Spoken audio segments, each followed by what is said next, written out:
საქართველოს განათლების, მეცნიერებისა და ახალგაზრდების სამინისტრო აუქმებს ინკლუზიური განათლების განვითარების სამმართველოს. შესაბამისად უქმდება როგორც პოლიტიკის გამსაზღვრელი განათლების ყველა საფეხურზე ინკლუზიური განათლების სისტემის მიმართულების მიმცემი მაკოორდინირებელი რგოლი.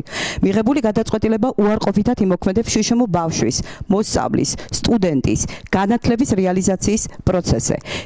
გაუარესდება მათი მდგომარეობა და საფრთხე შეექმნება ინკლუზიური განათლების არსებობას.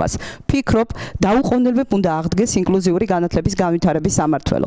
არათუ შესუსტდეს, არამედ უნდა მოხდეს უმაღლეს საკანონმდებლო დონეზე ინკლუზიის უზრუნველყოფა.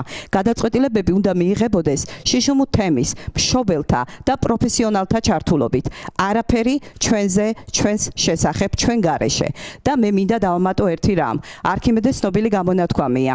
მომეცი საყრდენი წერტილი და დავძრავ დედამიწას. ინკლუზია სწორედ ჩვენი საყრდენი წერტილია. ამიტომ მის გარეშე შიშმო პირები ვერ შეძლებენ საზოგადოებაში ინტეგრაციას. მოგესალმებით. რა მოხდა, ვითომ სამმართველო გააუქმეს? რა მოხდა? არა, ეს არის პოლიტიკური გადაწყვეტილება. ეს არის გადაწყვეტილება, რომ ეს საკითხი ინკლუზიური სწავლება ჩვენი ბავშვების ძალიან დიდი რაოდენობა ბავშვების აღარ არის პრიორიტეტი. იმის ნაცვლად, რომ კი არ გააუქმონ დეპარტამენტი და ცალკე მიმართულება გამოიყოს ამ საკითხზე, ეგრეთ წოდებული სამინისტრო, არალეგიტიმური სამინისტრო აპირებს საერთოდ გაუქმებას. გაჩნდა შეკითხვები, მშობლებს შევხვდით და მეკითხებიან, სექტემბერში ინკლუზიურ სწავლებას ჩართულ ბავშვებს ასისტენტები ეყოლებათო? ეს გამოიწვია ამ აბსოლუტურად უგუნურმა გადაწყვეტილებამ. ეს ხალხი არ საჭიროებს ვიღაცის შეწოდებას ან მოწყალებას.